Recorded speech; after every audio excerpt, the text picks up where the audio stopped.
In this video, we're going to talk about that level of self-awareness that you experience during the design process.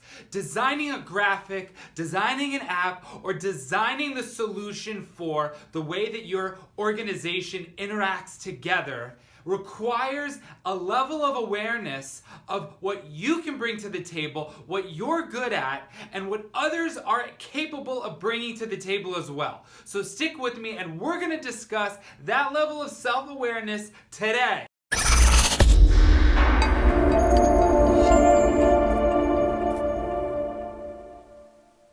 Hey everybody, this is Michael Cohen, the Tech Rabbi, and welcome to the Educated by Design vlog, episode number.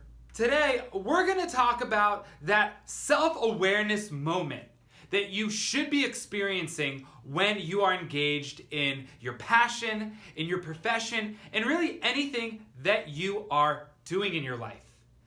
But not everybody has that. And not everybody knows where to get that, how to develop that, what it is that you're going to do to become self-aware. So stick with me for a few minutes and we're going to break down that process and its role in designing the solutions that you want to see in the work that you're doing.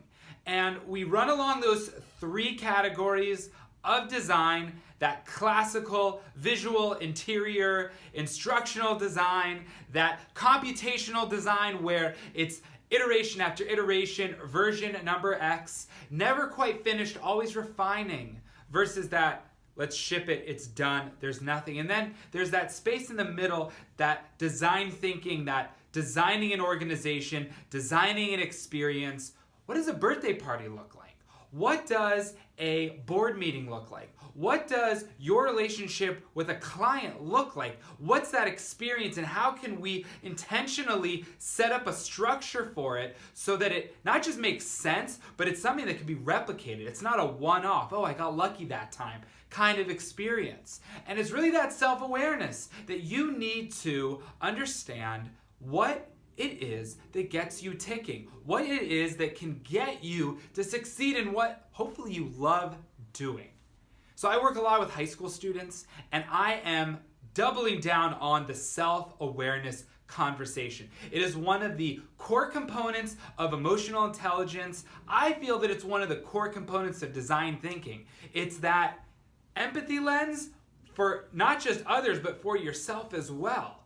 Do you have an empathy and a sensitivity and an understanding for where you are at in the world? And I think that is mission critical for our youth to have that awareness, and really anybody at any stage of life. But let's prepare those students, prepare those young people to develop a sense of self-awareness that won't require them to enter into university and believe that if they take a series of courses, they're going to figure out what it is that they love doing, what it is that they're good at, and really what it is that is their purpose, right? If they have a gift, they have a unique ability to do something, and they shift and move into a completely opposite direction because they're told to, or that's what the status quo is, or that is the guaranteed road to success.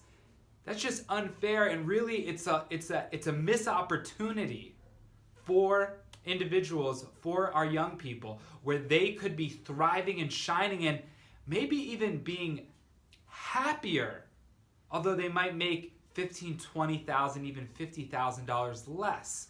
But they wake up every morning excited, not dreading those Mondays because they feel that they're stuck in a vortex that lacks meaning, lacks inspiration, and lacks any sort of long-term drive and excitement and success.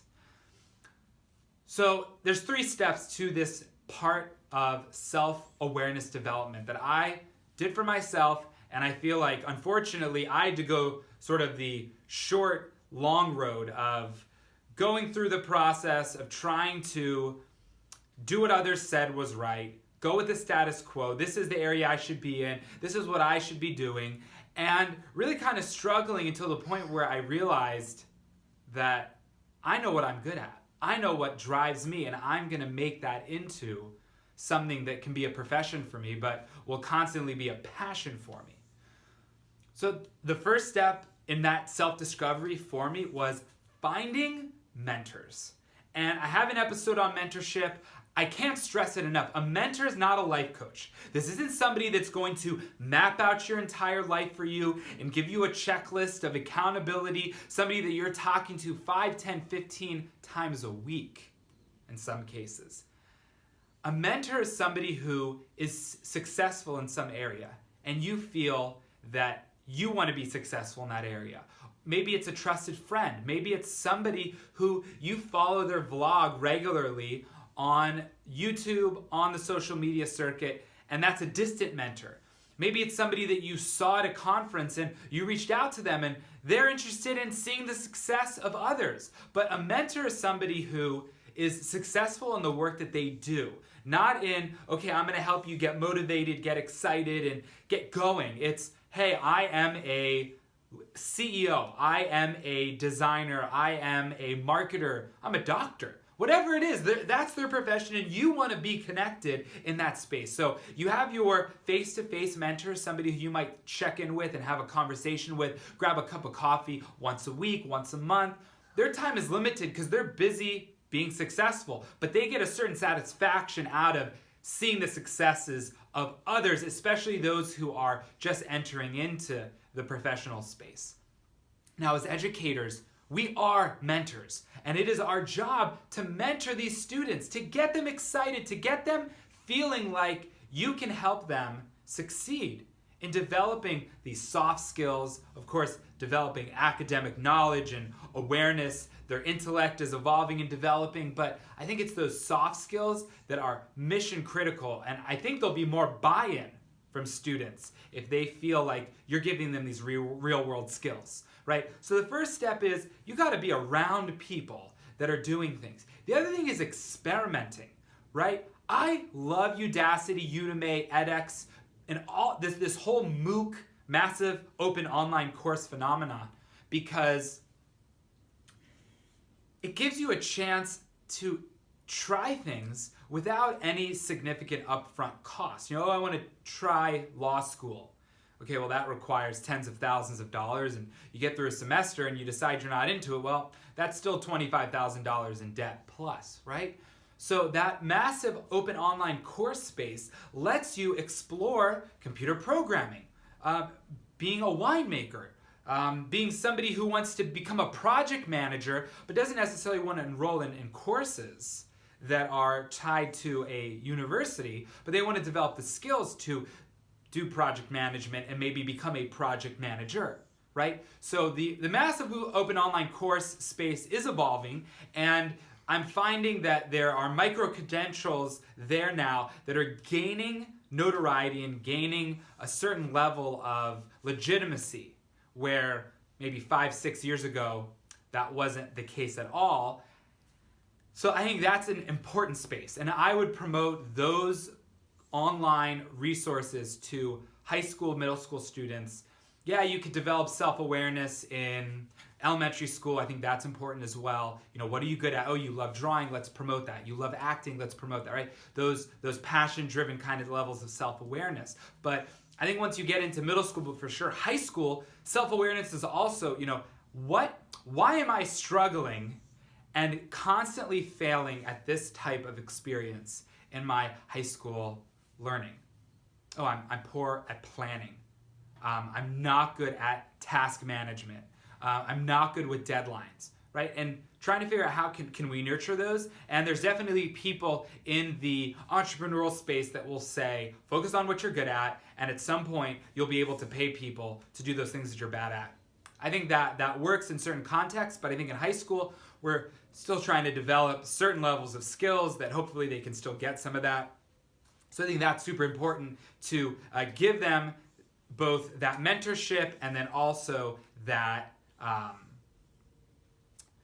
those online courses, to give them, you know, a flavor of something in, you know, a 3, 6, 8, 10-week course that they could take at their leisure, and not something where, you know, they have to wait till they get into college, or there's a cost, you know, it's cost prohibitive, right? So massive online courses are open to anyone with an internet connection. And the truth is, everyone has an internet connection because you have a public library and you can get on a computer at a public library, access the internet. And if a Wi-Fi connected smart device is not something that's in your affordability, you have the public library.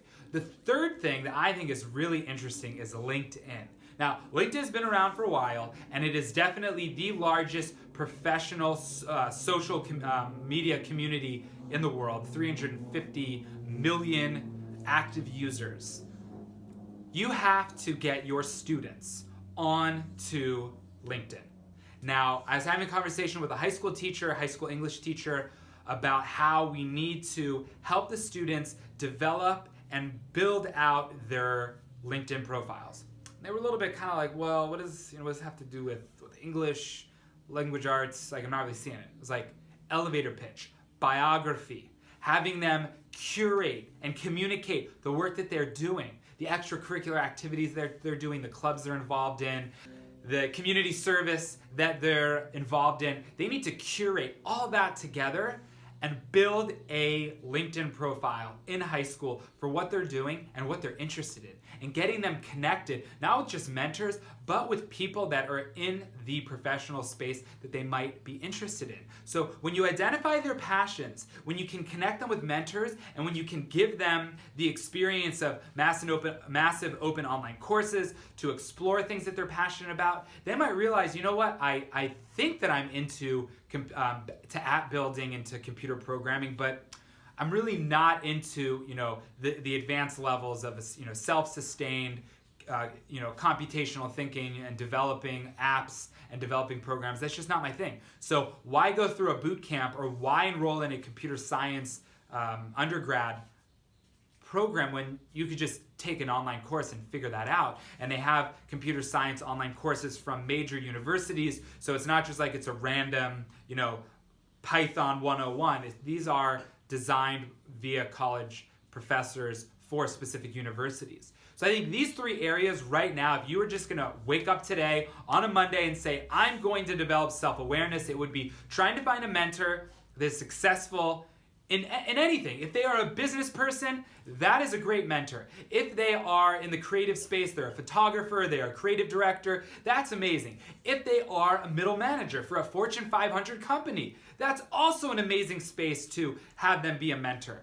Mentors have to have that time, and they have to be genuinely passionate about seeing people that are entering into a professional space to see them succeed. Then there's those online courses, and then building the LinkedIn profile and being part of the LinkedIn community, I think is super important, because the LinkedIn community has active conversations, and I think that those conversations could use a lot more high schoolers and a lot more young people engaged and involved in the conversation, asking those curious questions that will really challenge some of those professionals to really be more thoughtful in the conversations, where I find in LinkedIn a lot of the times it's just people tooting their own horn and explaining how they are the expert and how everything amazing is happening in their space.